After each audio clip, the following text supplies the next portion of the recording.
et Je vous demande de parler plus fort. Madame la Première ministre.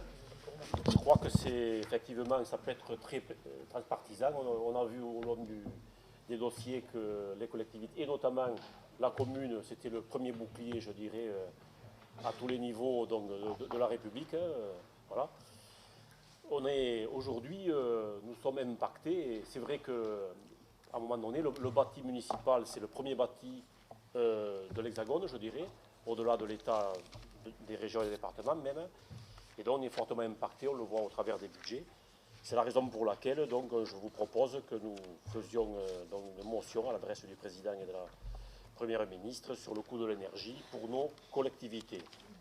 Alors donc, nous traversons actuellement une crise dont il est impossible de prévoir quand elle prendra fin. La guerre en Ukraine, le dérèglement climatique engendre une forte inflation du coût des denrées, des matières premières et de l'énergie. Inflation amplifiée par ceux qui spéculent afin de profiter de cette crise mondiale. Il y a les profiteurs de guerre et les profiteurs de la crise.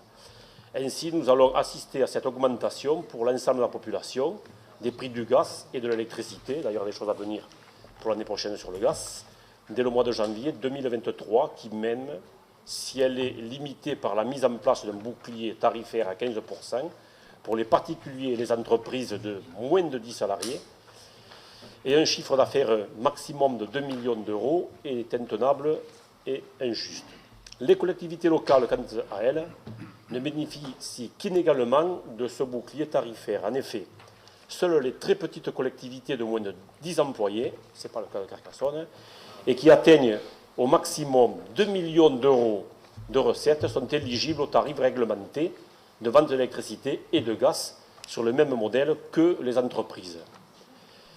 Depuis plusieurs mois, des communes comme la nôtre sont frappées, au même titre que les particuliers et les entreprises, par la hausse exponentielle des prix de l'énergie. Pour faire face à cette hausse, des décisions difficiles sont à prendre.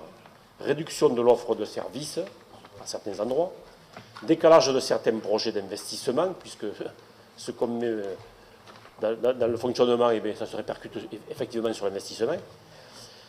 Et pour faire face efficacement à cette situation provoquée en grande partie par la spéculation, il faut bien le voir, boursière, nous vous demandons, Monsieur le maire, Monsieur le Président de la République, Madame la Première ministre, alors premièrement, d'élargir le bouclier tarifaire dans un premier temps à l'ensemble des collectivités territoriales afin de leur permettre de bénéficier du tarif réglementé pour ne pas être soumises à ce fameux marché spéculatif, de bloquer le tarif réglementé de l'électricité et du gaz.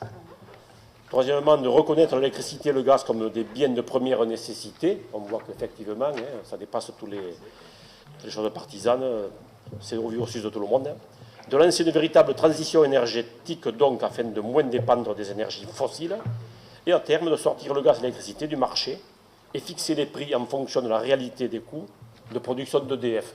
Puisqu'aujourd'hui, on met EDF et d'autres en concurrence, alors que ceux qui vendent à petit prix la matière première, c'est un peu comme si vous montiez sur, et puis de le donner enfin aux concurrents, c'est un peu comme si vous montiez sur un ring avec une main attachée derrière le dos, quoi. Donc c'est une concurrence libre et faussée, voilà.